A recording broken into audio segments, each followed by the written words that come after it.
record this. But for those who didn't have the time to watch it and just started the project, and that's the majority of people. So we added over 4,000 students to teams within the last week. Can we maybe start with a quick overview of the company, just as a sort of as a quick review of what you guys do, just, you know, a nice quick introduction, and then hopefully we will move more into the Q&A format. So if we have students who have been working on the challenge for a while now, this is your opportunity to present your ideas, get feedback, maybe ask some clarifying questions if you have any, so last minute questions before you submit your reports. And then obviously for the new participants, if you have any new questions that the introduction will not cover, again, your opportunity to ask them. So Evan, if you can maybe a little bit about the history, a little bit about the product, a little bit about the sort of challenges that your company facing, and then we'll go to the Q&A. Yeah, Vesh, you got it. And I appreciate the time today and all the participation with all the individuals on this call today and the ones watching this recording as well. So my name is Evan Schwartz, one of the founders over here at Academy 3. Previously, my background really comes from the marketing and media sector. So I ran a few different agencies and projects in New York, which I'm based in. Ended up running an education company over the last 7 years as well, really dealing with Gen Y, Gen Z, and how we providing rich educational experiences to this next generation of leader. So this whole concept of Web3 and really how I got involved was initially a group of people, some really successful individuals within Web3 got together about 1.5 years ago and said, how do we start the first university campus within the metaverse, right? So for those unfamiliar with all of these crazy terms, metaverse, crypto, Web3, it's a rabbit hole to say the least. Really, the metaverse, is kind of your digital world, right? A lot of different opportunities are out there already. Platforms like The Sims, Second Life, Roblox, Fortnite. Those are examples of what a metaverse could really look like previously. But this new age metaverse in Web3 really provides the individual with full control over their experience and assets. One question just came in. Yes. So when you talk about metaverse, it's not limited to the Meta as company metaverse, right? So it's not only the Facebook metaverse that Meta is trying to build, it's any virtual world? It's any virtual world. That's a great question. And it was interesting. I was actually reading an article this morning about Mark Zuckerberg's shareholders that were questioning his approach to the metaverse. But really, so Meta and Zuckerberg's team over there rebranded to Meta because they believe so much in this new Web3 initiative. Meta is just their company name. The metaverse, think of it as our digital universe, right? So this whole bet of what industries and corporations and individuals are saying is our life in the future, 5 days from now, 5 years from now, 50 years from now, is going to be digital. And the experiences that we are going to have, social, health, work, play, everything is going to be with a digital footprint. So dating back to our entire initiative, we had a team of about 40 individuals, venture capitalists, technology individuals, celebrities, musicians, politicians that got together, love Web3, and said, what can we do here? The challenge, though, is not too many people are in the metaverse today, right? So there's a lot of projects that received a lot of money to build these metaverses, but it's still so early, right? So what we looked at— Again, can I ask, just curious, so you said not many people into it. Did you mean that not many sort of are there already, or not many people get the idea and join those worlds? So is it one of those things, what is it, they build it and they will come, and so they built it but they didn't come yet, or it just simply the technology is not there quite yet? Yeah, that's a great question. So it's building and they will come. So these companies, there's a lot of them out there. Sandbox, Decentraland, these are some of the big boy players. Wilder World, a lot of platforms. Bored Ape, which has been, one of the biggest NFT projects, non-fungible token over the last 1.5 years, has really taken their own metaverse approach called Otherside. So all these organizations are building. They're building for the future in this digital format of we want people to live within our metaverse. Where we're at today and where we're at, especially 1 year ago, is we're not there yet, right? People are still trying to figure out what this thing is. And what is my experience like there? And the technologies, they getting there, right? You go there, it feels a little bit like The Sims for those that have played, in the last 3 decades, pretty much. Sims have been around for a while now. But they have a lot of big expectations and experiences around this. And there's a lot of big brands that are jumping in as well. The interesting thing that we found, though, with this team, and this is why, I love everything that we're working on, is it's entrepreneurship 101, right? So like identify a problem, then figure out the challenges and solutions with it. And on the fly, you can pivot, right? And we realized pretty quickly, this team, that we can't build a campus in the metaverse yet where, there's dorms and there's bookstores and there's classrooms and athletics. There's just not enough people there. What we should really do first, if we see this big picture vision, is we should be the bridge that actually educates people about it. And not just the metaverse, but entire Web3, right? So what does that mean?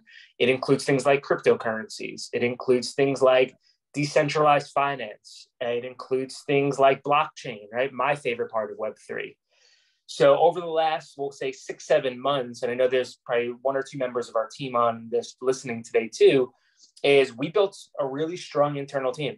And we built this global kind of, we'll call it crew, right? In the sense of, we have these 40 investors in our project, and then we have our everyday team. And our investor group, our holdings company, is called Meta Collective.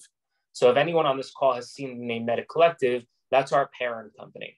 What we decided in the project that I lead within Meta Collective with a few other people is called Academy 3. And Academy 3 aims very similar process, right? We want to be the first campus within Web3, but using web tools to educate people. So what we've really been doing is partnering with amazing organizations within Web3 that have had incredible experiences over the last 2, 3, 5, even some 8 years, right? With cryptocurrencies and getting in very early on crypto and being very successful within that. We're bringing a lot of individuals that believe in this concept, and really we want to be that bridge that curates all these great experts to then educate the next generation of Web3 user, right? One of the challenges that we always see is the conversations taking place within Web3, they're the same people in the same groups over and over again. And there's a lot of them, right? There's millions of people within this ecosystem. But if it's really going to fulfill, the vision that Zuckerberg's and, the individuals have all around this, we need the masses to come in. And to be able to do that, we need someone to be able to properly educate through a trusted source, and not only say, hey, here's your certificate or here's your badge or credential, right? Like Coursera or Udemy or edX, some of those popular Web 2 learning modules. But within Web 3, the really neat part is I could see everything that someone has done, right? And why we're passionate about this is I could see that John Smith has taken a course on the metaverse and then taken 3 more courses, see all of his progress within this, but then be able to give John experiences, right? So how does John join our team to build experiences in metaverse? Or how does he join a small cohort, right, to learn more about the metaverse or shift completely? So we look at this as a really continued learning experience where the individual is not just coming in to fly through a course, put that credential on LinkedIn or their email signature, but actually utilize those skill sets to build and help develop this new world of ours.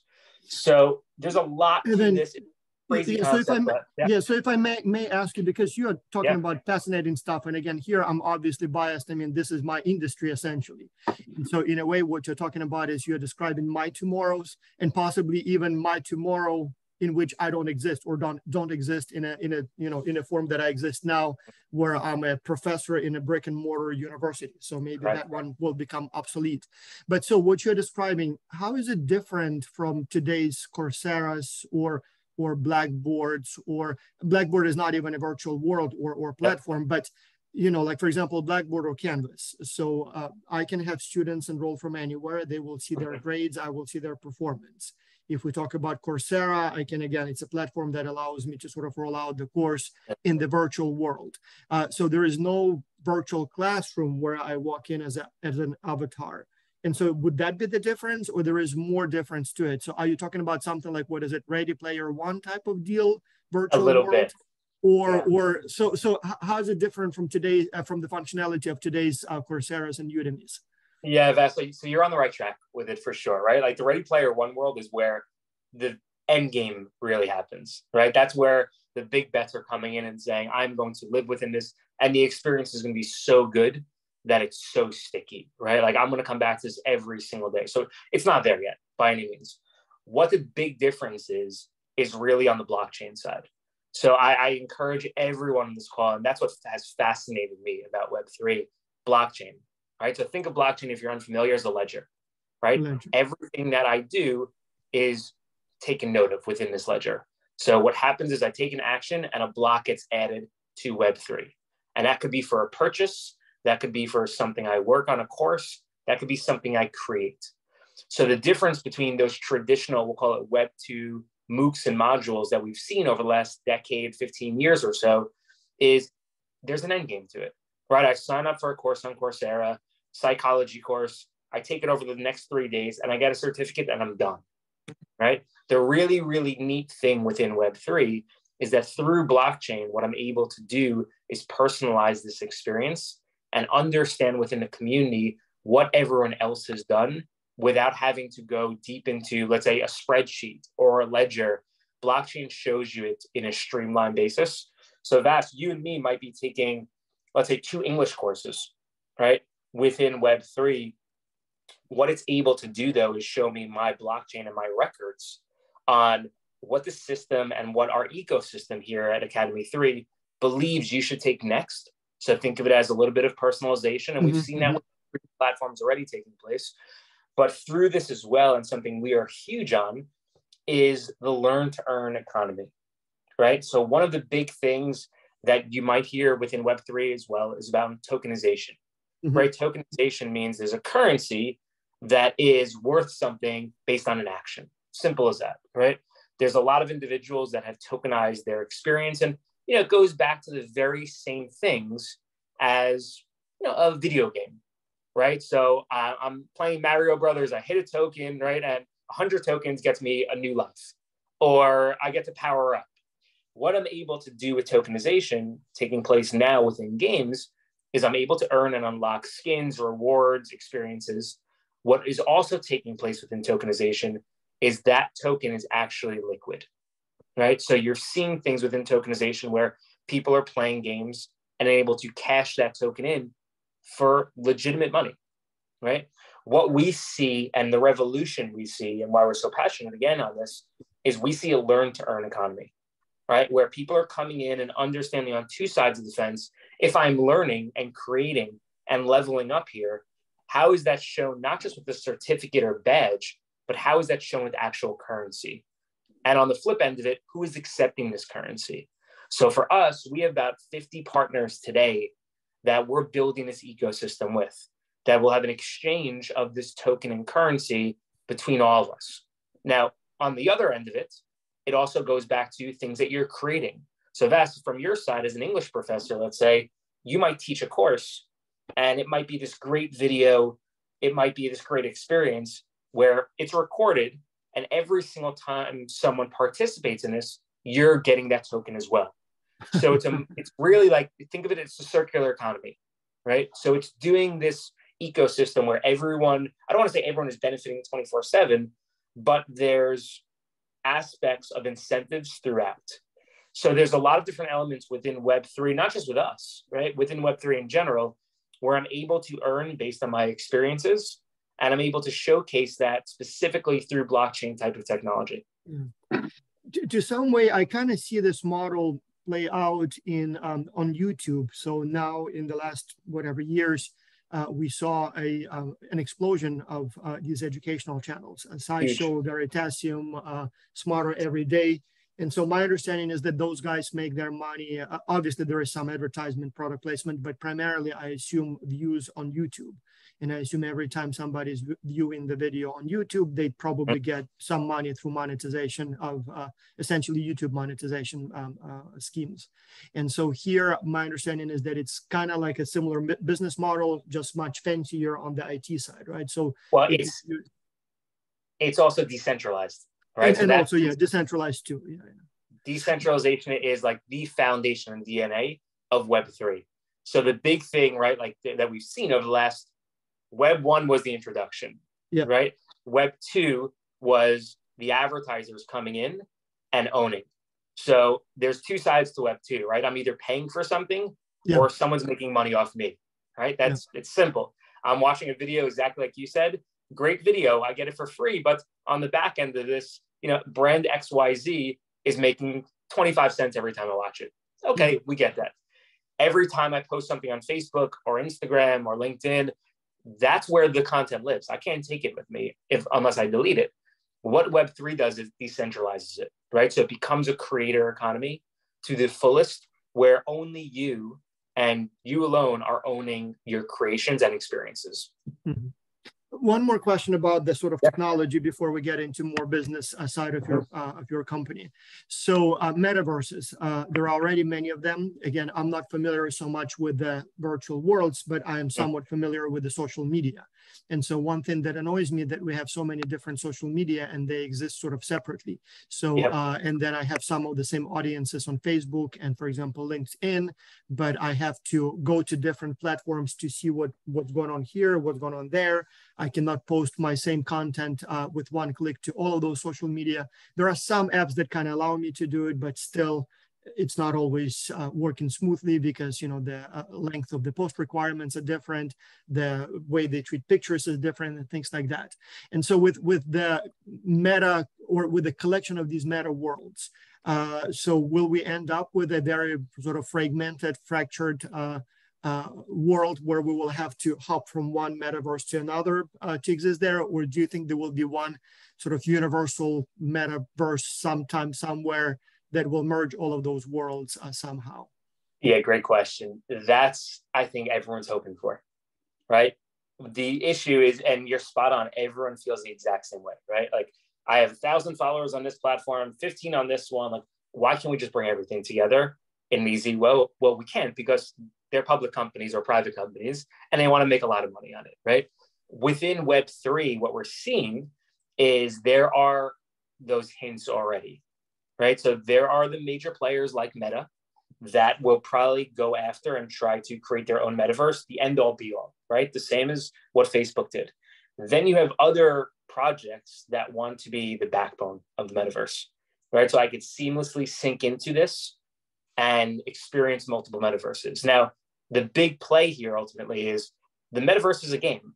Think of it like that, right? So I could go into different games if I'm plugging in, you know, to Xbox or PlayStation or PC, right? I want to jump into different games and have different experiences. So I don't think necessarily that there's going to be an end all be all from an experience side, right? What I do hope and think is that there will be a control where I could take my avatar, because that's ultimately what we're talking about here, and go between all of the metaverses. So in a simple format, right? If you think about like traditional education, it's logging in with Google or Microsoft, right, to a platform, and it's the quick login. Now, within Web3, can I bring my avatar and my blockchain, right, and my experiences with me to Meta, to other sides, to Decentraland, to Sandbox? That would be awesome, right? And I think if we're able to get there, the individual and the stickiness factor is going to be much greater, because I could have my different communities where, you know, one might be a boardroom, one might be a classroom, and one might be on the moon, right? Like it's all across the board. So I think if we can get there in a technology, and that's not what we're building, right? That takes a war chest of capital to actually build. We would love to see that, but I think, you know, we're a little bit away from there. Yeah. So before we shift to your business model, one more question about what exactly you do. So the way you talk about it, it almost sounds like you're more innovating on the education side than on the IT side. So, I mean, I'm surprised that some of the things you mentioned already, you're talking essentially about the psychology of education and not so much about the IT, you know, the code to create the worlds. Or is it both? Because it, as I said, again, it must be my bias, but somehow you talk more as a teacher rather than a programmer. So is it both, or is it primarily basically, will you be innovating on the educational technology side as well? Or is it more taking a traditional university model and moving it into a virtual world? Yeah, great question. So honestly, today, probably more on the education side. So we do have amazing technology partners that we're working with. The content and experiences will be open to everyone, but with our enrollment, and we have a free enrollment coming up probably within the next 6 weeks. We'll enroll about 5,000 people into our alpha class, we call it. Anyone is able to take our courses, but what our alpha class enrollment will do is they'll showcase the individual will get an NFT, which is your ticket into this ecosystem ultimately. It's free to mint, so it's free to receive. It'll be the first 5,000, and we're very keen on getting these into the hands of people that want to learn about this, not just the people that have been experienced this already. But at that point, what this will be is really cohort-based learning, right? So we'll look at it from an opportunity side and say, how are we surrounding individuals with great experts? So innovating a little bit on that education side where there'll still be video content, there'll still be conversations taking place like this, as opposed to, Vas and Evan's avatar, right? We're not there yet. But really on the Web3 side, based on all that creation and experience, that's where the innovation will come in, right? So if Vas has taken our Crypto 101 course, well, what is he showing after that course? And then how does he go to our Crypto 201 course or Metaverse 501 course?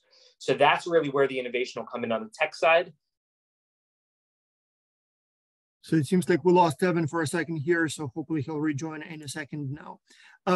Here we are. Yeah, we got disconnected with you for a second. And I think we are back to no sound format.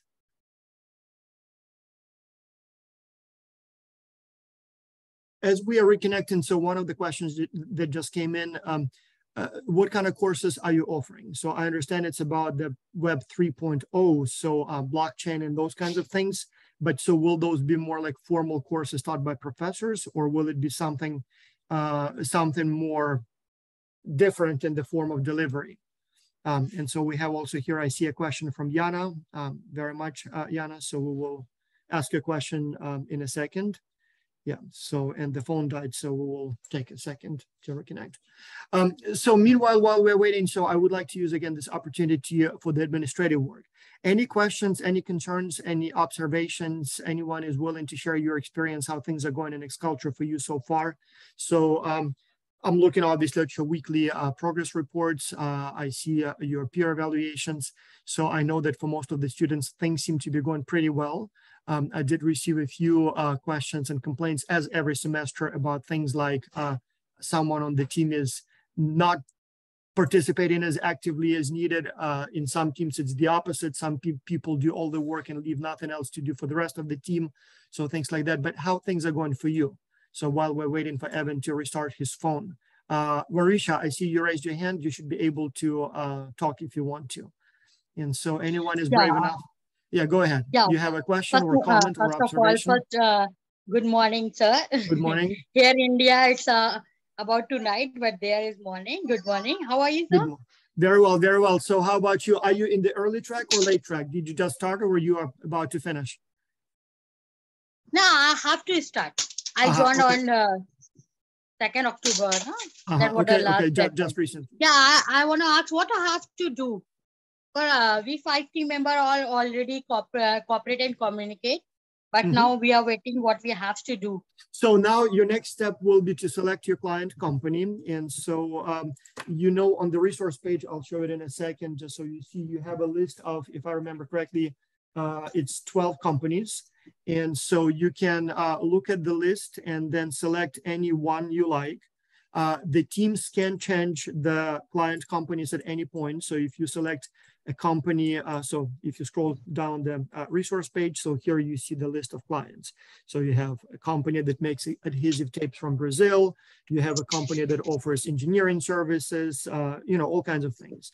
And so Meta Collective, for example, is one of the companies. All you do is just click on the link to see the description of the company. So for this one, obviously, you're getting a live description as we speak, but you can also read more in the challenge. And so in here, they have a list of items, questions, tasks for you, for your team to do. And so this week, you only select a company. You don't need to do anything else. But then once you've selected a company, you just go section by section. So here you will have a schedule, and it's the same thing for every company.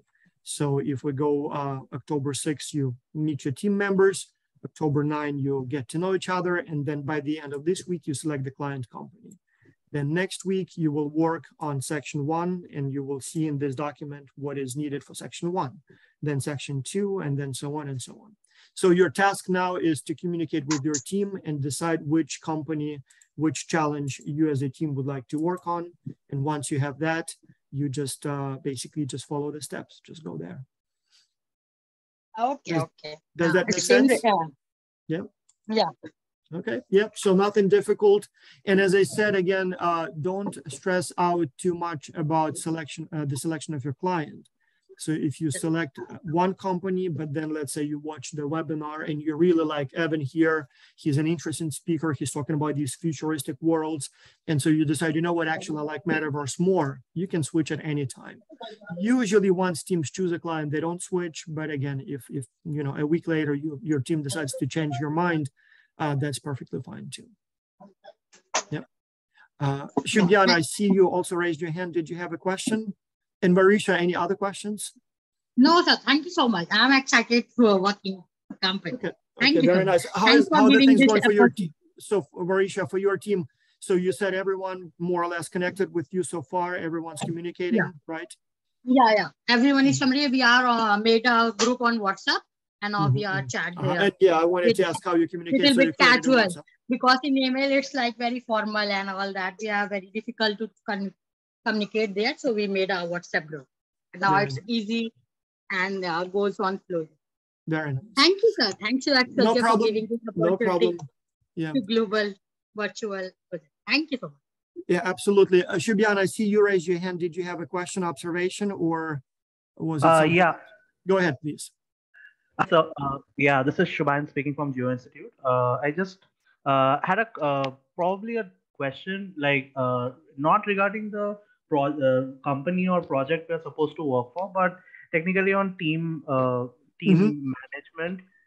So we've built a WhatsApp team. I think like almost everyone on this call have either a WhatsApp or a Telegram group. Yeah.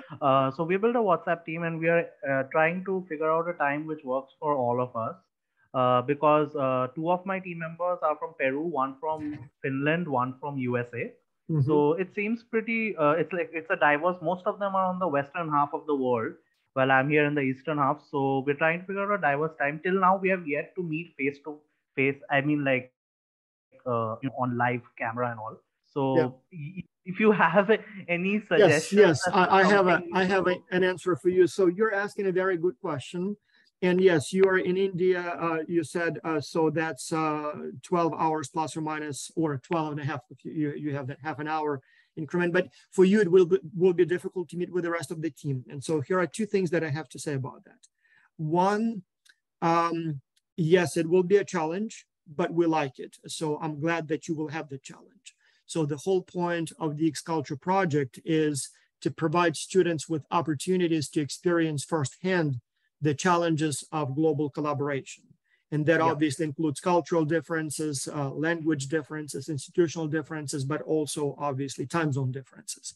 And so putting you as a team in a situation where you are in different time zones and, finding a time for a meeting is difficult. That's sort of, on the one hand, I kind of feel sorry for you, but that's the whole point of the project. Yeah. So in a way, so I don't see that as a problem. I see that as a learning opportunity. Yes. But then at the same time, so what can you do about it? Well, I mean, obviously one, you can, as the team, use a doodle poll or something and select a time. So which probably will be either your early morning or your late evening, and then hopefully it will work for everyone. But also maybe you don't need to have regular live meetings. I mean, it would be nice to have them. I mean, obviously that's something we encourage, but if it doesn't happen, that's not a problem. You can just communicate asynchronously in WhatsApp, maybe, leave messages, whatever time you are up, and when they wake up, they will read the messages. Likewise, you may be using, I don't know, Dropbox or Google Docs to co-edit the documents. Yes. So yeah, it's not like we must have weekly live meetings. And if some teams have sort of more time zones, they are disadvantaged. No, I mean, it would be nice. I would definitely try to have at least occasionally live meetings, if not the whole team, then at least, some of the team members, but it doesn't really need to be. So maybe you can use, asynchronous communication. So all of those are viable options. Yeah, I mean, I guess things will start smoothening out once we have decided on our client and we have the report structure, which part of our report will be taken care by which team. So maybe Yeah. that would be a better approach, because that was a part of the team guidelines which we read for the readiness exam. Yeah, yeah. Now, you just touched upon something that is very important, and that is which team member works on which report section, as you said. Yeah. Almost all of the teams use this approach. So we actually do ask a question at the end of the project, how you distributed your workload. And it looks like about 70, 80% of the teams divide the workload by the section. So they would say, for example, you would do marketing, I will do management, or you would do section 1, I will do section 2, another team member will do section 3, and then we'll just copy paste it all into one document at the end and submit. And I'm not sure if that's the best strategy. I mean, it's definitely easier when it comes to, sort of dividing up the workload. But what usually or often happens is some team members may not deliver.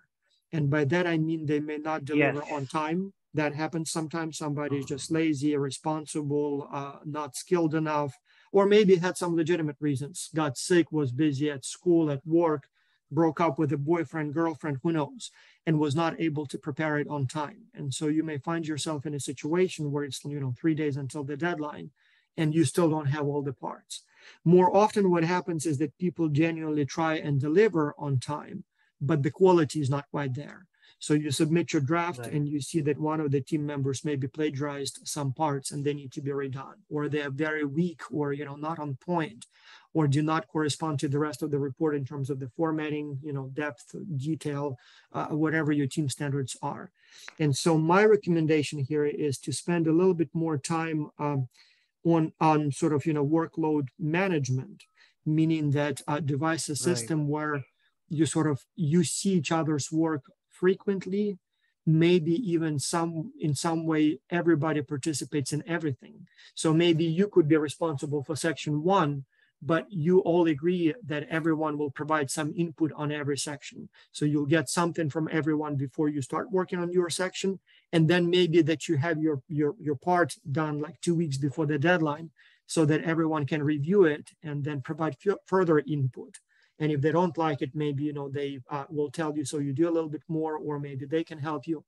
So basically a system where everyone, if not fully engaged and working on everything, then at least everyone knows what everyone is doing, and you see intermediate sort of products, so that you can steer every team member in the direction of sort of the final product that will fit together.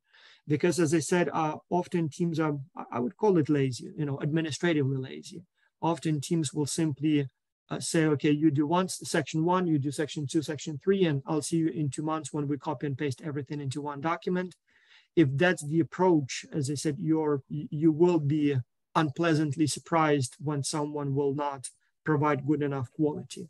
Not to mention, again, research shows that teams that sort of have a more collaborative process where everyone contributes to every section, you have better quality usually, because, one head is good, but 2 heads are better.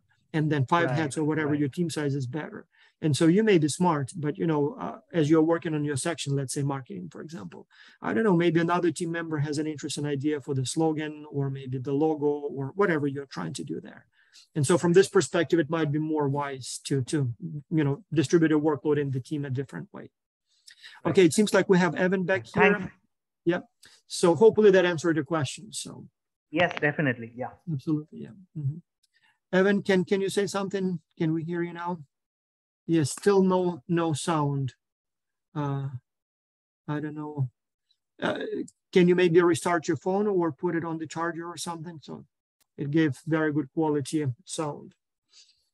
So meanwhile, students, again, if you have any questions about the teamwork, the administrative side of the project, I can answer them while we're waiting for the technology to work itself out. So one more thing that I needed to tell you. So we have sort of formed teams, but if you ask for more team members, we have 82 people on the wait list at this time. And I will be probably placing them on teams today. But even next week, we will still have a few students joining late. So we have a few countries where the semester just has started. And so again, if you need more team members, you can ask for more people and we will add them to your teams if we have them available. And likewise, one thing that I see over and over again is that some teams would like to look good. And so when we ask you to evaluate your, peer evaluations, evaluate each other's work, some teams kind of give everyone maximum grades, thinking that it will make your team look good. That's, I guess it's okay if you do it. The problem is that if there is someone on the team who is not participating, normally you would try to help or maybe even punish the, the people who are not doing well, maybe lower their grade or, send them a warning. And so if you present the picture that is, too good, better than the truth, then we just don't know that there is a problem. So as you will be doing those weekly peer evaluations, be honest. If everything's going fine, tell that. I'm happy to hear it, very happy. But if something's not going well, no need to sort of sugarcoat it, tell us and we'll try to help. And so if you need more team members, we may have some people on the wait list as well. So Evan, it seems like now the microphone, it says muted. So, but I'm not sure if it would be, if the problem would be solved.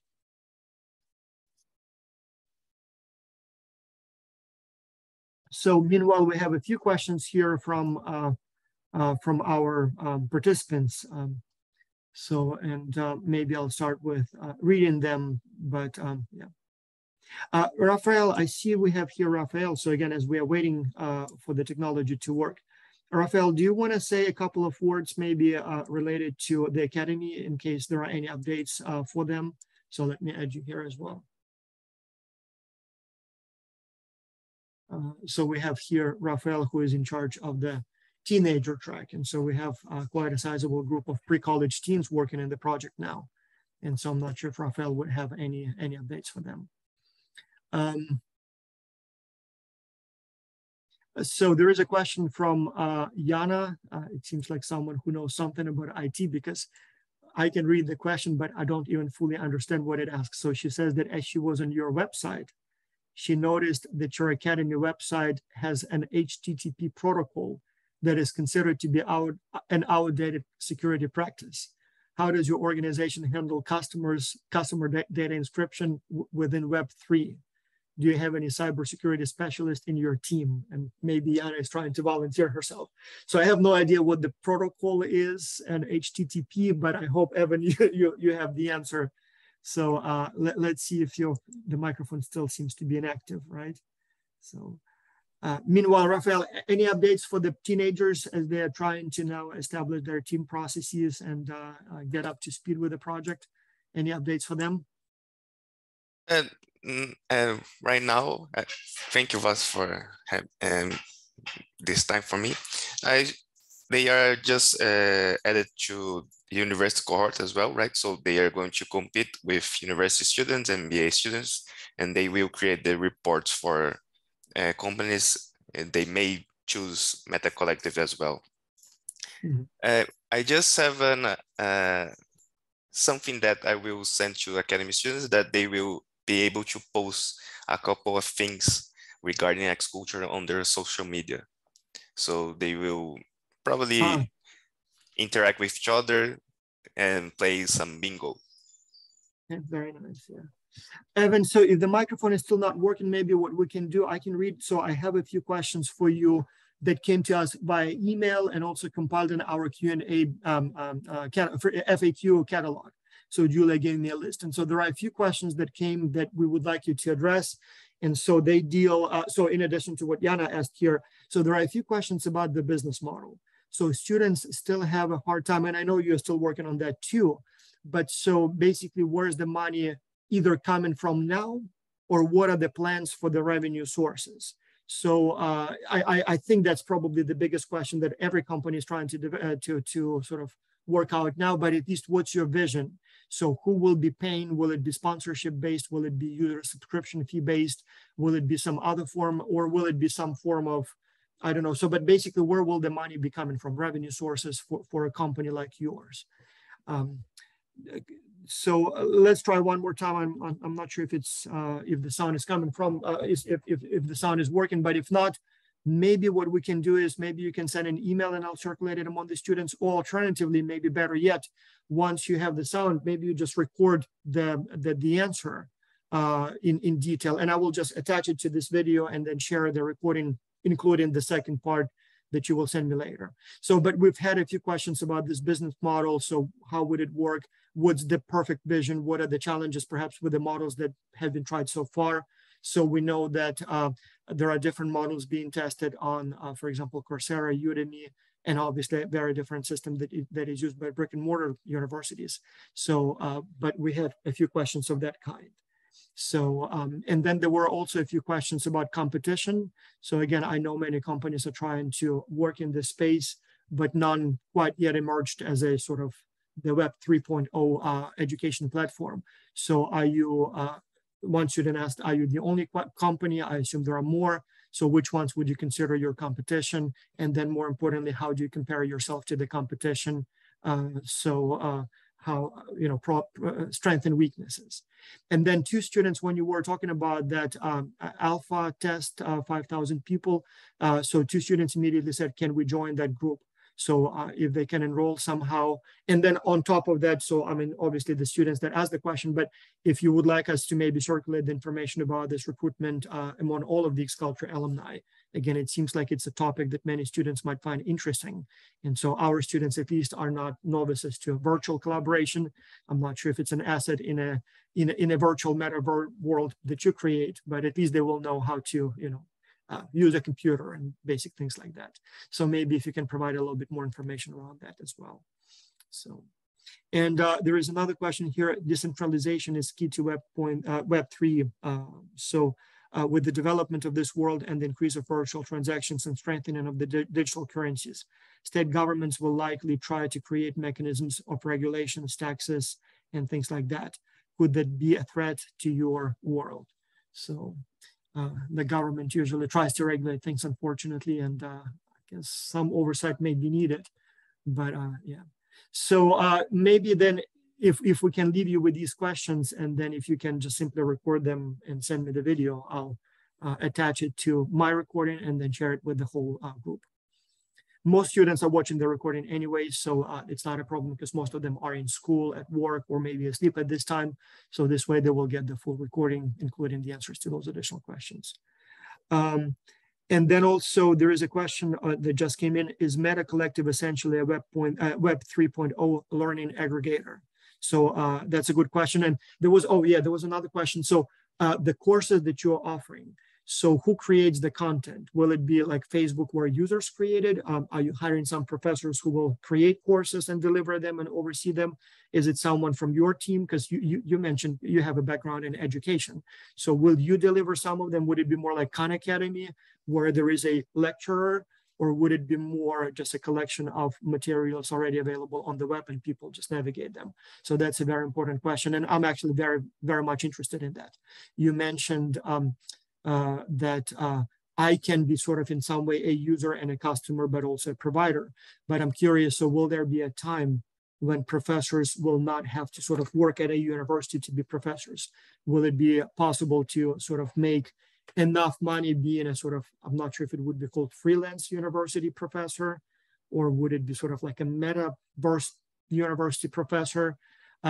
Will they be able to hop from one university to another or create content and make it available through all of those platforms?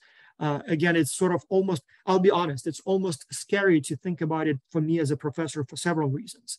First, obviously, you know, there is a threat that I, in my current sort of profession or form, can become obsolete.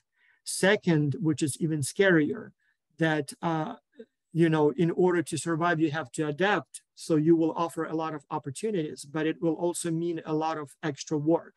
Like, for example, all these LinkedIns and Facebooks and, you know, professors now have to be present on social media.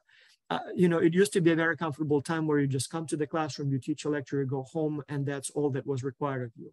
Now, all of a sudden, you need to build some sort of a brand. You need to build some presence online. You have to do, so it is, you know, it requires effort, and effort is painful, and not everyone. And so it seems like you're creating a world where we will have to learn how it works, adapt, or perish. Because if we simply come to the classroom in a brick and mortar university, teach a lecture and go home, it seems like that will not be enough.